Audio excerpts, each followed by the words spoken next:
में हम दो समकोण त्रिभुजों यानी राइट एंगल्ड ट्रायंगल्स के सर्वांग समता की जांच करने का एक मजेदार नियम सीखेंगे। मान लीजिए हमें एक त्रिभुज एबीसी बनाना है जिसका एक कोण जैसे बी एक समकोण यानी राइट एंगल है। क्या हम इस जानकारी से एक अद्वितीय त्रिभुज का निर्माण कर पाएंगे? सोचिए। हम इस जानकारी से अलग अलग प्रकार के त्रिभुज बना सकते हैं जिनके आकार समान नहीं है, यानी कि दी जानकारी अपर्याप्त है। चलिए इसके साथ आपको यदि समकोण बनाने वाली एक भुजा का माप दिया जाए जैसे BC बराबर 6 सेंटीमीटर, तो क्या आप एक अद्वितीय त्रिभुज का निर्माण कर पाएंगे? इस स्थिति में भी हमें अलग अलग प्रकार के त्रिभुज प्राप्त होंगे। अब मान लीजिए आपको एक समकोण बनाने वाली भुजा का माप और कर्ण का माप दिया जाए, तो क्या अब आप एक अद्वितीय त्रिभुज का निर्माण कर पाएंगे? वीडियो रोककर त्रिभुज ABC की रचना करें जिसमें कोण B बराबर 90 डिग्री, BC बराबर 6 सेंटीमीटर और AC बराबर 10 सेंटीमीटर है। चलिए हम बताते हैं। इसके लिए हम रेखाखंड BC खींचेंगे जिसका माप 6 सेंटीमीटर है। फिर हम चांदे की सहायता से बिंदु B से BC को समकोण बनाएंगे। इस किरण पर A का स्थान होगा। क्या आप बता सकते हैं हम A का स्थान कैसे ज्ञात करेंगे? सोचिए। बिल्कुल सही।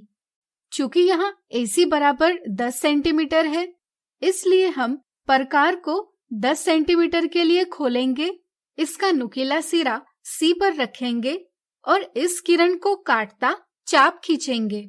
चाप और किरण का प्रतिच्छेदन बिंदु त्रिभुज ABC का शीर्ष A है।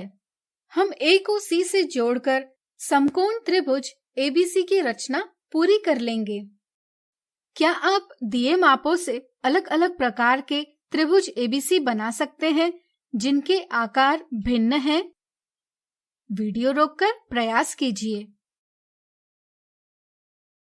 आपको प्रत्येक स्थिति में समान आकार वाले त्रिभुज प्राप्त होंगे, यानी कि आपको सर्वांगसम यानी कॉन्ग्रुएंट त्रिभुज प्राप्त होंगे। इससे हमें ज्ञात होता है कि अगर किसी समकोण त्रिभुज की एक भुजा और कर्ण का माप दिया हो तो एक अद्वितीय त्रिभुज बनता है। इस समझ से हम त्रिभुजों की सर्वांग समता की जांच का एक और नियम बना सकते हैं। क्या आप बता सकते हैं वह क्या होगा? सोचिए। बिल्कुल सही। यदि एक सुमेलन के अंतर्गत किसी समकोण त्रिभुज का कर्ण और एक भुजा क्रमशः किसी दूसरे समकोण त्रिभुज के कर्ण और एक भुजा के बराबर हो तो वे त्रिभुज सर्वांगसम होते हैं। उदाहरण के लिए यहाँ दो समकोण त्रिभुज PQR और त्रिभुज LMN है, जिनमें कोण Q बराबर कोण M बराबर 90 डिग्री है। भुजा PQ बराबर LM बराबर 5 सेंटीमीटर है और कर्ण PR बराबर LN बराबर 13 सेंटीमीटर है। अगर इनमें से किसी एक त्रिभुज को दूसरे पर रखा जाए तो हम देख पाएंगे कि वह दूसरे त्रिभुज को पूरी तरह से ढक लेता है, यानी कि दोनों के माप एवं आकार बराबर है। ज्यामिति में हम कहते हैं कि त्रिभुज PQR और त्रिभुज LMN सर्वांगसम है।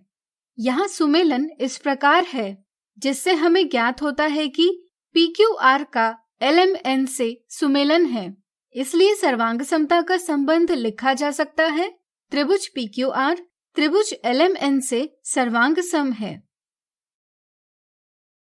अब चलिए त्रिभुज PQR और त्रिभुज EFG की बात करते हैं। इनमें कोण Q बराबर कोण F बराबर 90 डिग्री है। भुजा PQ बराबर EF बराबर 5 सेंटीमीटर भी है।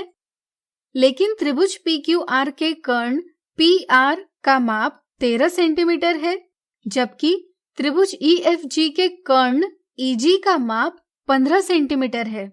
अगर इनमें से किसी एक त्रिभुज को दूसरे पर रखा जाए तो हम देख पाएंगे कि वह दूसरे त्रिभुज को पूरी तरह से नहीं ढक पाते, यानी कि इन दोनों के माप एवं आकार बराबर नहीं हैं। इसलिए इस स्थिति में त्रिभुज PQR और त्रिभुज EFG सर्वांगसम नहीं है। तो अब आप समझ गए होंगे कि RHS सर्वांग समता प्रतिबंध से आप किन्हीं भी दो समकोण त्रिभुजों के सर्वांग समता की जांच कर सकते हैं।